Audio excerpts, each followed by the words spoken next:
Hey everyone, back again. Today I want to tell you about Gilles Deleuze's writings on Palestine, because Deleuze was committed to the Palestinian struggle. Now, I'm going to cover 4 of his texts here, hence the title, not listing each of the texts. I'm going to cover Stones. I'm going to cover The Spoilers of Peace. I'm going to cover, regrettably, as far as the title goes, The Indians of Palestine, which I'm going to, from this point on, refer to as the indigenous people of Palestine, at least the title. And finally, The Grandeur of Yasser Arafat. Now, before jumping into it, hi, I'm David. I explain philosophical concepts and ideas and ways to make them accessible to you. So if you're new here, you can subscribe and see videos I release every single week. If you like what I do and want to help, you can do that thing, like subscribing. You can help me out monetarily, but don't. Instead, consider donating to one of the organizations listed below to help Palestinians in need, to get them out of Gaza or to get them aid as much as humanly possible. But don't let your activism stop there. If you go to my Instagram page, you can find a list I've compiled of all Canadian public officials if you're Canadian, and you can email them. Just copy paste it. It'll take you 1 second. Copy paste it and write to them to demand for a ceasefire immediately, because the Canadian government is not doing all that it can to stop the carnage in Gaza. And there's so many other things that you can do if you are able. Showing up to protests, follow pages that schedule protests and that put out calls for people to join protests. Get involved with organizing in any organization, whether it's the Palestinian Youth Movement or Jewish Voices for Peace or anything like that. Any organization that you can participate in to help mount pressure on our governments to stop funding Israel's slaughter of Palestinians. That is the primary goal right now that needs to happen immediately, and it should have happened 7 months ago. But that's not the case, hence we must keep the pressure on. So let's jump into Gilles Deleuze's writings on Palestine. And the first thing is probably, like, why am I covering this French white dude about Palestine? I'm doing it because I'm trying to really appeal to many people who are surprisingly quite silent within the theory world. That is, to make it clear that their God, many of them, Deleuze, was not silent about this, and neither should they be. And this is my effort to try and appeal to them. So let's start out with the first text called Stones. And depending on which translation you actually read, they might have different names. So for now, like the one that I'm using is called Stones. Now, all of these texts come from his writings on 2 Regimes of Madness, which were a compilation of his writings and interviews between 1975 and the mid-90s, which should give you an idea about just how long this issue has been going on, just how long Palestinians have been living under Israeli occupation, if that wasn't clear enough. And if you want more on that, you can listen to my episodes on Hannah Arendt's Eichmann in Jerusalem, or on Edward Said's The Question of Palestine, or on A.L. Wiseman's Lethal Theory, or on Shumbembe's Necropolitics, or even Hannah Arendt's The Origins of Totalitarianism, in which she describes how ironic it is that the Jews would undergo the horrors of the Holocaust, and then many of them would go to Palestine and inflict similar horrors against the Palestinian people, which for Hannah Arendt made absolutely no sense.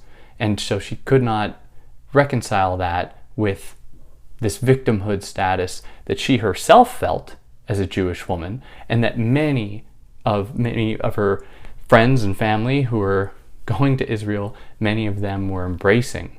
Now, to begin with Stones, Deleuze recounts how following the Holocaust, Zionists who'd moved to Palestine, or Jewish people, many of whom actually didn't want to, who were expected to, in many cases, forced to move to Palestine, even though they saw their homes as being in Hungary or Germany or Romania or wherever, who were forced to move to Palestine, they used Palestinian land against Palestinians. That is, they threw stones at Palestinians, among other things. But stones is a recurring theme throughout this very short text. And Deleuze uses this to call attention to the ways in which people and land share an intimate connection. Now, for those of you familiar with Deleuze's philosophy, specifically with his writings with Guattari, it might seem strange for him to advocate for a kind of national identity, or that anyone has any real connection to the land. And I think that we can immediately disregard and refute that argument or that viewpoint, because for Deleuze, really what the point is here for the Palestinian people is to permit fluidity, is to permit flux, not through violence. In fact, it is violence, specifically the violence of the Israeli regime, that conceals people, that restricts them, that limits their lines of flight, that limits their rhizomatic potential as a people, their attachment to the land, to grow with the land, to change with the land, to develop with the land. And so when people are cast out of their land, they are denied that very opportunity to be human. And this has been one of the Zionist strategies for more than a century now, because the earliest Zionist efforts began long before the Holocaust, where there were many terrorist Zionist regimes, many of which I'm going to cover in this episode, that worked tirelessly to murder, displace, and dispossess Palestinians way before World War II. And one of these organizations was called Irgun. And Irgun was responsible for the Deir Yassin massacre and for massacring and displacing actually English colonizers who were also evil in that they were colonizing the Arab world. But these radical Zionist terrorists were responsible for propelling Jewish immigration into what they believed to be was their land, what they believed to be was their holy land, by displacing Palestinians primarily, but also the English colonizers who were also participating in evil colonialism at the time. Now, their job, or the goal that they set themselves, was to try to rid that land of as many Palestinians as they could by outright murdering them or displacing them, getting them to actually leave Palestine. And this was to prime the world for the narrative that Palestine was just empty land before Jewish immigration finally took foot after World War II.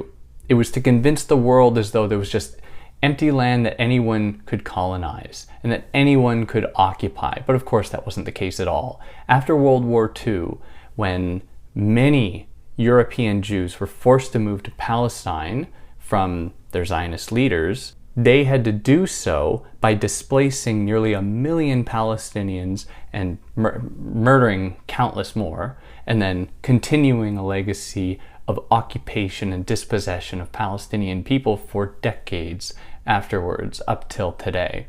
And during all of this, Palestinians have been expected, or Israel has expected Palestinians to recognize Israel's right to exist, and that Israel has a fundamental right to exist on that territory, something that the Israeli regime always refuses for the Palestinians. The Israeli regime, and the great irony here is that we know full well, coming out of Nazi Germany, the horrors that come when a people are denied statehood. The Israeli regime has absolutely no problem refusing to recognize Palestinian statehood and to give Palestinians rights like any other human. And as we know from Hannah Arendt, the first right that any human can expect and that everyone must expect is the right to have rights. And that is systematically and has been systematically denied to Palestinians. And so they have been at war. They have been at war for more than 75 years against their occupiers. They have used their stones, and in many cases they are forced to rely on the land, to use the land to their advantage, to try to mount any kind of resistance they can to the Israeli regime. And even when that resistance is peaceful, it is met with gunfire, it is met with violence, it is met with repression. Or if Palestinians are just sleeping in their homes, they might be bombed. They might have IDF soldiers break through their house, arrest one of their children and never see them again, to be among the more than many thousands of children that are currently being held in Israel without a chance of seeing any kind of criminal trial or court under the pretense of them being terrorists or something like that. Children, yeah. And by the way, all of these are verifiable facts that you can just immediately go and look up in case that you're a little unsure about this. But in this case, they're called prisoners. They aren't called hostages. And it's interesting to see how language works in these cases to defang the horrors that one side commits while amplifying the horrors that the other commits.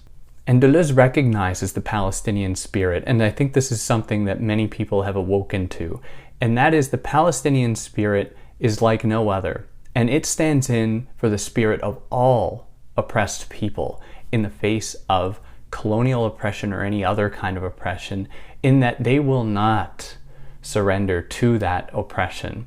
That is, even when their lives are on the line, many Palestinians will always refuse to leave. Most of them will refuse to leave because that is their land and that is their home. It's something that everybody or most people would do in that situation, because this is what it means to be a person. It means to have a connection to a land. It means to have a connection to a people that you are a part of, not to detach yourself from that, even though that is exactly what the Israeli regime wants these people to leave and flee into Jordan or to Lebanon or to Egypt. But that is not their home. Their home is in Palestine, where they have been for centuries. Now, Deleuze also calls out the irony of the Israeli regime's insistence on looking at all Palestinians as terrorists, viewing them all, in his words, as Abu, or something that we often hear is that any undescript terrorist is called Muhammad. And he says that it wasn't actually that long ago, when he was writing this, when all Jewish people were just viewed as being Levi, that was their name, to the Nazi regime, and the horrors that came as a result of this homogenization of a people, a reduction of a people to a stereotype that could then be used to justify their eradication. And in his words, to conclude his short piece, the stones that are thrown from the hands of the Palestinians are their stones, living stones of their country. And I think that it's a beautiful way to conclude this first piece. And that puts us here into the spoilers of peace, his next text on Palestine. So in the face of all of this, how are Palestinians actually expected to act in the way that the international community has historically expected of them? Because any kind of resistance that they mount is branded as being, either terrorist or being out of line or anything like that. How can they do it any other way when they are systematically denied statehood, when they're systematically denied the opportunity to mount any kind of change in the way that they want to be able to have voting rights on that very territory that they reside on, to be able to have the kind of representation that Jews lacked during World War II and that was exploited by the Nazi regime in order to eradicate 6 million of them. No, instead, all that the Palestinians are offered, as Deleuze writes, all that they are offered is death. And one of the things about this is that, you hear incessantly about Palestinian violence against Israelis, at least before October 7th. This is something that's always been amplified and up till October 7th. But did you know that in 2008, Israel launched a 25 or almost a month-long barrage of Gaza, killing 1,400 people? The same number of people that Hamas had killed on October 7th, at least according to the first numbers. Now the number is like 1,139, around there, 700 of which are civilians. 700 and a certain number were civilians. However, in 2008, Israel killed 1,400 people in Gaza. They say, they were all terrorists. That was not true, of course. But it's interesting how in that case, Palestinians are denied any opportunity to retaliate, any justification to retaliate. So following October 7th, we have now seen approximately 40,000 people murdered by the Israeli regime, all because of October 7th. So they can justify any violence against Palestinians because they can point to history and say, it's because of that. But at any point, if you look at Palestinian violence against Israelis and say, well, historically, you can't even get those words out of your mouth before you're being shut down or called a Hamas supporter or a terrorist or anything else like that. So why is it in one case, why is it in the case of Israel, context is always invoked, the context being October 7th? Why is it that Palestinians are always denied the opportunity to be given a moment for context so that their occupation can be put into context to understand October 7th, for example? Why are they denied that? Is this a product of an unequal power distribution? I think that that's the likeliest scenario indeed. And Deleuze writes exactly that. Deleuze writes, decades ago, he was writing, that the actions of the Israelis are seen as legitimate retaliation, whereas the actions of the Palestinians are without fail branded as terrorist crimes. And it's interesting to see how this playbook has been going on again and again and again for decades. How we've seen that Deleuze was well aware of what was going on back then. Deleuze was fully aware of exactly the Israeli strategy to disqualify the Palestinian struggle and right to existence. And in all of this, Palestinians are seen as the problem. Palestinians are seen as the ones inhibiting the possibility for peace. But so long as peace depends upon them giving up their land, that is not their problem. Well, it is their problem in that they're suffering from it, but it's not a problem produced by them. Just before October 7th, the year before, Netanyahu had approved more than 10 illegal new settlements in the West Bank. The West Bank, so no Hamas, the West Bank. No Hamas, no terrorists, so to speak, approving this systematic capture of Palestinian territory. And this has been going on for decades, a slow encroachment on the territory until the Palestinians fight back. And then the Israeli regime says that they are terrorists and uses that to take over more land. And this is their playbook, and they will keep doing it again and again and again until it seems as though the end goal is to take over as much Palestinian land as possible. Who knows at what point the Israeli regime will say, yep, now it's okay, you can have your state. We should not allow them to be the ones to say when the Palestinians get to have a state. The entire international community, except for the US and a handful of other countries, Canada, the UK, and Israel, are all in support of Palestinian statehood. Where is the international community now? Where's the international democracy, the international rule of law? Where is all that? Suddenly that's out the window. Something that the US and Israel claims to abide by, the stronghold democracies. They throw all of that out the window the minute it does not satisfy their geopolitical interests. But don't get it twisted. Palestinians have not been the only victims of Israeli violence. Israel has held no punches in murdering people in southern Lebanon, and this long history here, well through the 60s, 70s, and 80s, especially in the early 80s, when Israel just bombed refugees in southern Lebanon, killing countless Lebanese citizens, many of whom were just like farmers, just on their land, bombed to nothing while they were trying to kill Arafat. They were trying to murder Arafat, the leader of the PLO, the Palestinian Liberation Organization. But Arafat didn't care. Arafat was like, well, he cared about his people, but Arafat was like, you know, his life was on the line, and he was actually mocking the Israelis in certain ways. But the Israeli regime just murdered so many refugees in southern Lebanon. And I'm recording this just a few days after Israel murdered more than 50 people in a refugee camp in Rafah.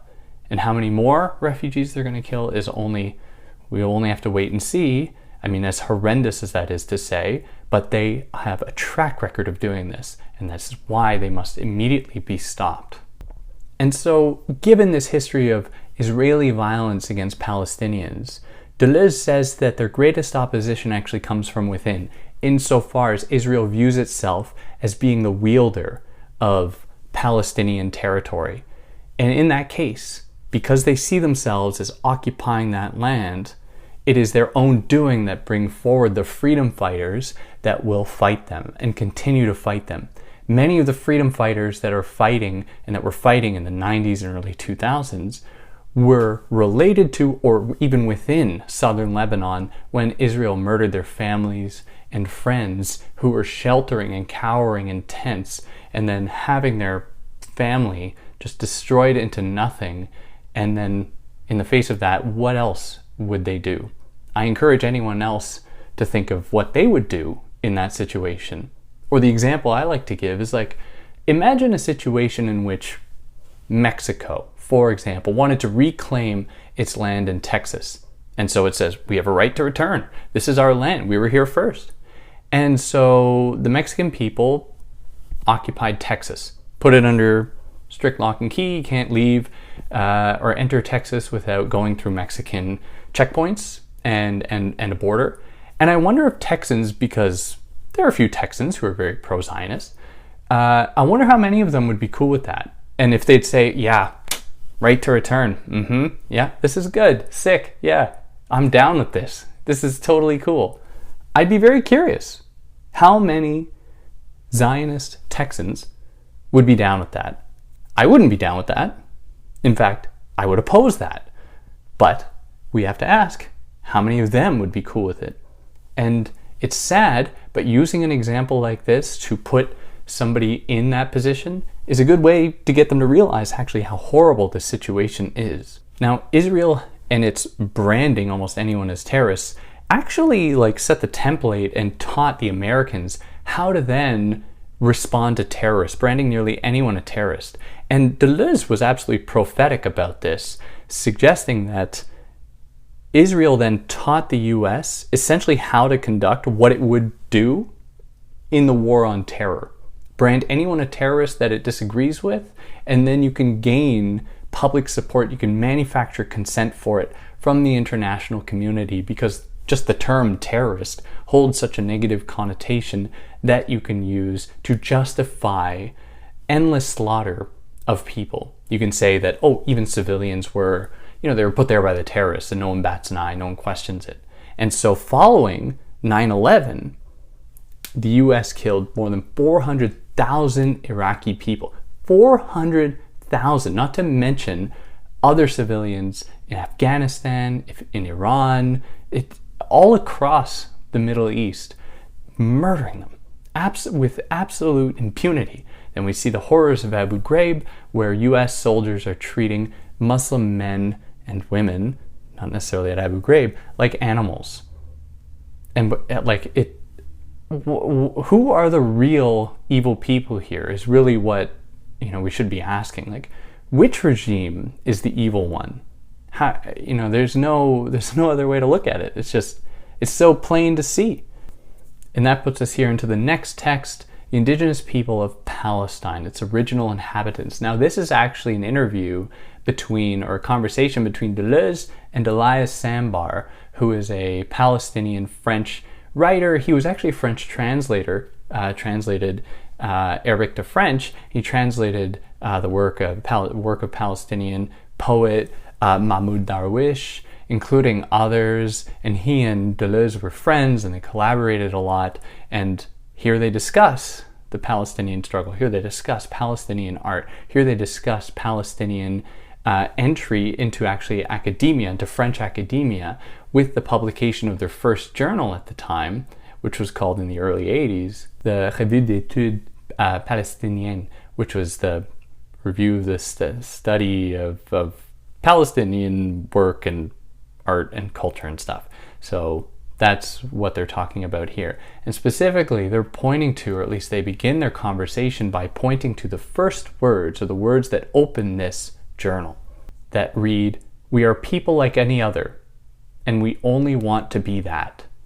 And these are powerful words, and they're words that Deleuze clings to, in that the Palestinian movement is not an exceptional one. It's not one trying to make people into an exceptional people. In fact, he says that this is what sets them apart from Israelis who view themselves as being exceptional. in terms of their historical oppression, of Jewish oppression that they appropriate to justify their Israeli Zionist expansion, they see themselves as an exceptional people, whereas the Palestinians seek only to be recognized as people. And that is such a low bar to set, but it is one that seems like an impossibility given Israeli violence and Israeli repression, to just view Palestinians as people and to give them rights as though they are people. Now, the point of this journal, including all other Palestinian art and academia and cuisine and clothing and furniture and culture, all of it is meant to humanize Palestinians and to show the world, to break through the narrative that all Palestinians are just terrorists, as the Israeli regime often likes to suggest, that they are all somehow deserving of the violence that the Israeli regime inflicts on them. Now, given the title of this piece, Deleuze draws parallels, and so does Sandbar, between European colonialism and Israeli colonialism of the Palestinians. Now, there are commonalities. It's not the exact same, though. Like, obviously, there's so many differences, but there are many commonalities. These are people who are systematically murdered, dispossessed, and displaced. These are some of the key attributes of colonialism. One of the differences, though, is that these people within Palestine aren't colonized in that they aren't turned into a colony that is often used in terms of economic exploitation, because instead, Israel prioritizes displacing these people. They just want them out. They don't want them to be a cheap source of labor. No, Israel brings in labor from all over the world to do menial tasks. Like, that's not, they're not getting Palestinians to do that kind of stuff. In some cases they are, but that's not the overall goal. And that sets it apart from other colonial regimes that try to turn the people they colonize into a cheap vector of economic exploitation. And one of the other differences is that indigenous people, especially in the Americas, who were colonized by the French, the Spanish, the British, they didn't have anywhere to go. Like, all that land was being taken from them as they were being systematically erased. So it's not as though they could leave, and it's not as though Palestinians can leave. The one difference is that Palestinians can, technically enter other territories and be technically safe, which isn't true. Isn't true at all, because as we know, Israel would have no problem bombing them in the south of Lebanon if Palestinians entered there, and they were cowering in fear and tents, hoping that they weren't going to be blown up to oblivion. It's absolutely horrendous. Whereas indigenous people could only keep moving west to the point that they couldn't move west anymore, or move north into areas that the colonizers did not see hospitable. And then they would say, oh, well, the indigenous people can then live up there, except for those ones that already live there, like the Inuit in Canada, for example, or some other communities like the Dene people, for example. But many of them that were very comfortable living in southern, what is now Canada, then forced to move into areas that they didn't know how to actually live in, with different climates, with different territories, essentially as a way to kill them. It's one of the many horrendous tools of colonialism. Now, Sandbar notes, and he makes a very good point here, that Israel suddenly, and they often do this, where they'll say oh, well, if Palestinians are so great, why doesn't Egypt take them in? Why doesn't Jordan take them in? And Sandbar is it's super interesting the way that Israel very conveniently chooses to care about inter-Arab racism, which doesn't exist. It's not actually the thing at play here. But he's just pointing to the fact that Israel is using this as a talking point to deflect from their own violence, and they being the reason that Palestinians need to flee, that Palestinians need to evacuate, need to leave where they are, to have their land evacuated so that they can then live and not risk being put to death by the Israeli regime. Now, it is part of the Zionist dream to rid the land of Palestinians, to keep it purely as a Jewish state, to make sure that the purity of that land remains intact, to keep it Jewish, which wasn't the case before the Zionist project really took foot in the first Zionist terrorist groups like Irgun really started to terrorize Palestinians living there. Palestinians and Jewish people have lived harmoniously on that land for millennia, like anywhere else, because Jews are all over the world, Muslims are all over the world, and they've lived together forever. It is only when the Zionists actually set foot there and started to take that land, or to view the land as being primarily for Jewish feet alone, that they began to murder and to displace Palestinians from that territory.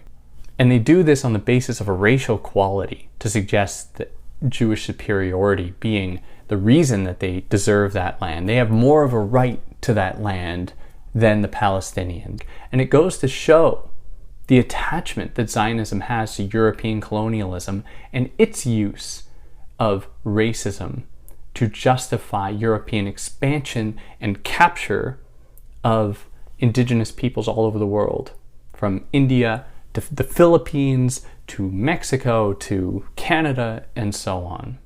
And again, in the face of all of this, all that the Palestinians are fighting for is access to their land, to be able to return to their land, which doesn't seem like the Israelis are going to permit following their slaughter of Palestinians. All that they want is that, and to be recognized as humans, to have the rights that humans deserve. And this is why they align, and they are the template for all struggles against oppression. And so one of the popular chants within many of the marches, many of the protests, is, in our thousands and our millions, we are all Palestinians, which speaks volumes about the way in which all people are united in the struggle against oppression.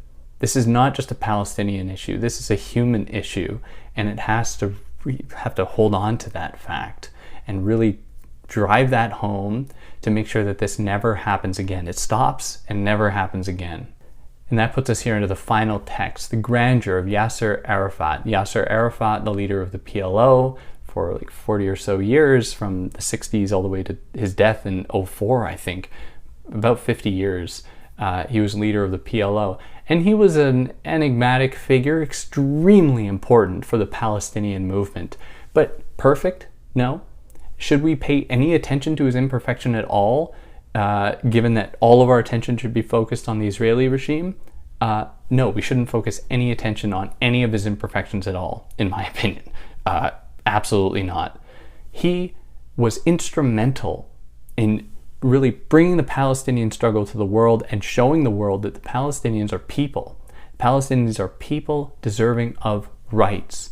And he was one of their first real political voices to make that the world understand that. And he resisted the expectation that the Israelis put on Palestinians, that they are just to expect and to accept their displacement, dispossession, and murder. And he opposed that vehemently. He opposed that with great force, hence the Israeli regime trying desperately to kill him for a long time. But he was relatively powerless in the face of the Israeli regime. After Israel killed innumerable people in southern Lebanon, cowering, taking shelter in refugee camps, after Israel killed them in cold blood, all that he could really say was shame. And these words ring true. They are words that we hear throughout all of the protests as well. Shame is a powerful word, and it's one that he really brought into public consciousness and international consciousness in terms of the Palestinian struggle, because he doesn't have a military to fight back. The Palestinians, being systematically denied this opportunity, had no other opportunity to them other than for him to say shame. And these words were extremely powerful, and they continue to resonate today. Now, in Deleuze's words to describe Israel's violence against the Palestinians in this text, he says that it is a genocide, but one in which physical extermination remains subordinate to geographical displacement. He says that it is a genocide where there is physical extermination. We're seeing it on display right now, but also, or more, its primary exercise is in terms of expelling these people from the land, which is a kind of genocide in itself. To rid that land of a people, to kill it, to rid it of that culture, to erase that culture as a kind of genocide here. Now, could Arafat have done more? Of course, obviously. Should we focus on that at all? Like I said, no. Who cares? All of our attention should be focused on the Israeli regime. But he did an amazing job, not at speaking for Palestinians or standing in for them, but giving them, really doing politics in a classic way, standing in for the people as their voice, without taking over their voice, without being their voice. And he respected that, and he was very much committed to the Palestinian people. He wasn't separate from them like our politicians in the US and Canada that they aren't going to interact with regular everyday folks behind their walls of defenses and everything. No, Arafat was committed to the Palestinian people as a people.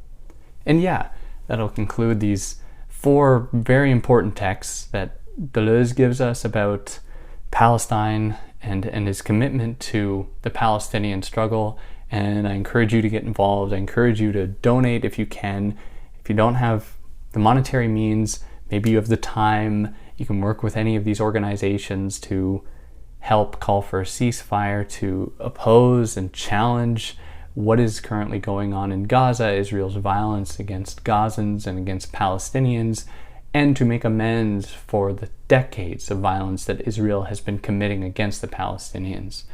And on that note, take care.